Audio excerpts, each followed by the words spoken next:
आज 25 जिल्ह्यात लाडक्या बहिणींच्या खात्यामध्ये हप्ता सोडला. हो, 25 जिल्ह्यामध्ये हप्ता सोडला.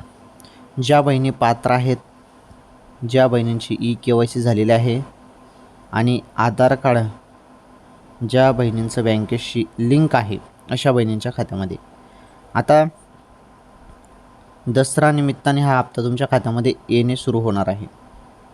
अजून हप्ता आलेला नाही किंवा अधिकृत तारीख जी आहे, तारीख अजून त्याची घोषणा झालेली नाही, परंतु आता दसरा निमित्त तुमच्या खात्यामध्ये 100% पैसे येतील बहिणींनो.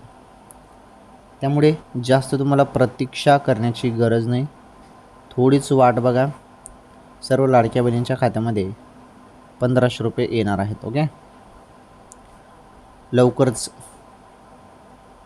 कारण वेळ झालेला आहे आता, लवकरच हप्ता येईल आता. ओके.